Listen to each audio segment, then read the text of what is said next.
Hello, and welcome back to Our Cabin Escape. It's been a couple of weeks since we posted. We were actually up here 2 weeks ago. But yeah, we're back up here this weekend, and we'll try to get the fireplace hearth kind of finished up. Okay, so this morning we're getting ready to do up the back of the fireplace round. We've got all of the wire lath on there, all the way up to the top. And we've got the rock kind of all laid out, and we'll get the mortar mixed up and get ready to put this on. We started rocking the wall behind the fireplace, and we are now getting ready to mount our mantle that will be at the top of that rock so that we can finish rocking and get everything cut and placed correctly up to that point. So here we go. Okay, so here's our brackets. We have 4 of these per mantle, per side. Each bracket holds up to 150 pounds. I don't think our mantle weighs that much even. So that is one section of our mantle. Here's the mounting brackets.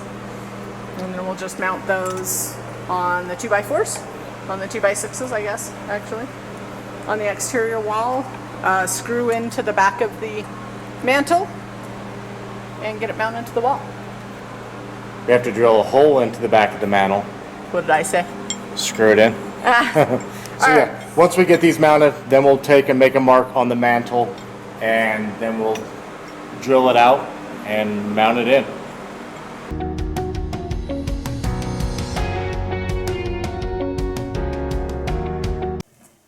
So here's the mantle. We've got both sides of the mantle in. The brackets underneath are really purely decorative. They don't hold anything up, but there we go. That's all in, and then we can finish getting the rock up. So yeah, so we've got part of this already done. I've laid out the next row and a half. So we'll just finish rocking up the wall and get this all done so that this part of it is done and we can look at getting the fireplace up there.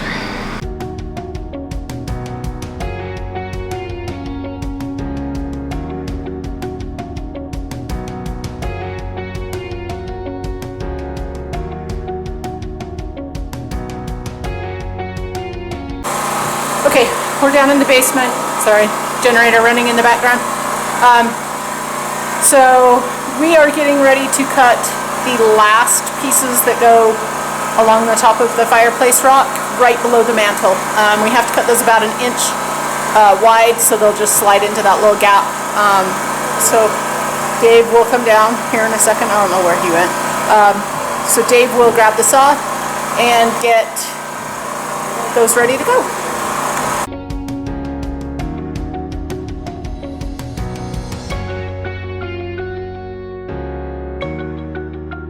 All of this wall is done except for the very, very top, right that underneath. Last about 1 inch is about all it is. There's about 1 inch there, right underneath the mantle, and then we have, oh, that's bad, about 2 rows left on this side, and then that little inch gap as well below the mantle.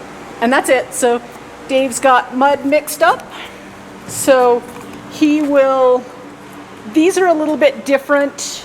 These last 1 inch pieces are a little different than what we've done before. So he'll just kind of put some mud on the back of these and stick it back in the corner because, oh, he might be able to get some mud back in there. Maybe. So he'll just stick some mud on the back of the rock and stick it back up into that joint and should fit nicely. At least that's the hope, right? That is the hope.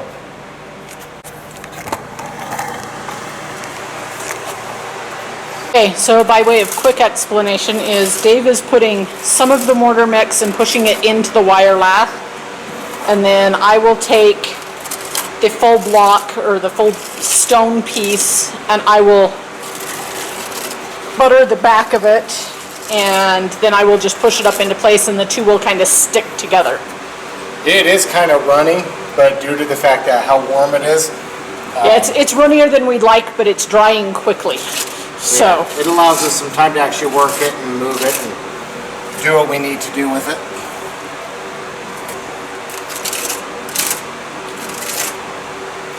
This row goes right underneath the bracket, right? Yep. We don't have to cut around this one? Nope.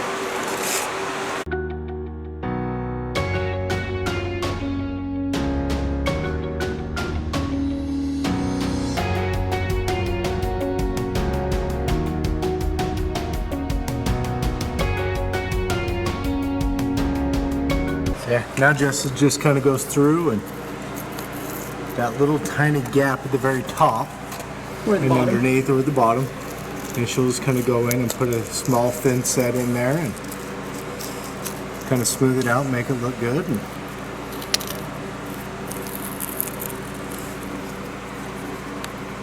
And I'm hopefully going to be in her way. We'll wait and see. That's what you do best. So yeah, she'll go through and quickly finish that little bit up. Got a little bit right here, underneath there. It's kind of that top little piece across. And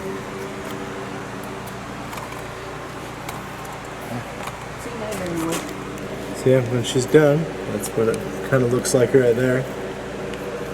All right, now for the fun part. Let's see if we can put this sucker up on there.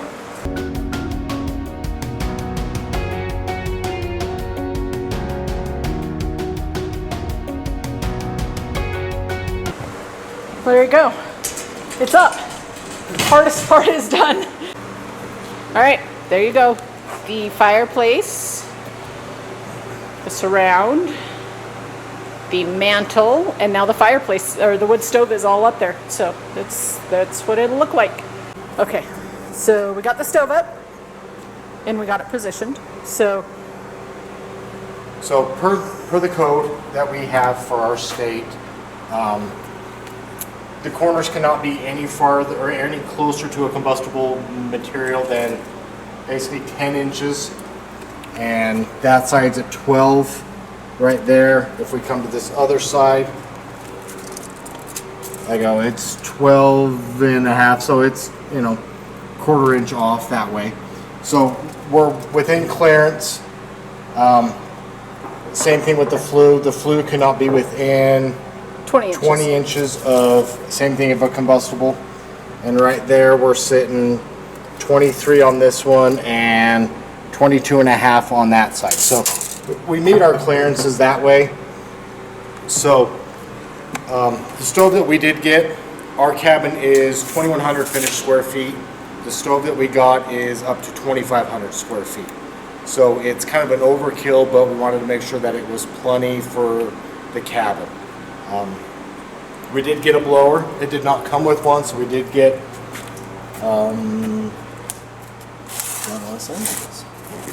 it doesn't have a size. Oh, It's just the recommended one for the stove. so yeah, recommended blower for the stove. It goes in the back. We do have 2 plugs over here for them that we'll wire in. One is going to be for the blower. The other one is going to be for the reclaimer. What it is this cute little guy right here. It's our heat reclaimer. So that's kind of what it does. It goes 12 inches above the stove. So you have the collar, a piece of pipe, and then 12 inches up you'll have this. So what it is it has these little pieces right here that get hot as the smoke and the heat come up through the flue. And as those get hot, this has a fan in the back right here. And you turn it on and it takes some of the heat out of the flue and it blows it out this front back into the room. So you kind of get double efficiency with the blower and this. They say this does tend to get a little the creosote in it, and they say what to do with that is just have a couple hot fires without using it, it'll burn it off. So we'll install it, we'll try it, we'll see what works and how it doesn't, and kind of go from there. We'll let you know throughout the winter how it's working for us, but that's kind of the design of it. So we'll get it installed here in the coming weeks. So yeah, that's kind of the gist of the what's and whys of what we got, what we did. There is one more plug at the top of the mantle right here, and that is so we can have some recessed lights that we've already got, a rope light, or it's a tape light. a tape light LED tape light that'll go underneath the bottom part of the mantle. And these boxes are recessed. We'll get some extenders, extension rings to extend those boxes out to be all the way out to the front of the brick so that they meet code. But we had to wait to get them installed and get the rock in before we could measure how deep those needed to be. And then we got to do some cleanup on the brackets. But so yeah, that's kind of the gist of the stove area. so Hearts in, mantles in, the background's in and done. So yeah, now it's just the flue, and we'll do that again over the next couple weeks and get it inspected and be ready for winter.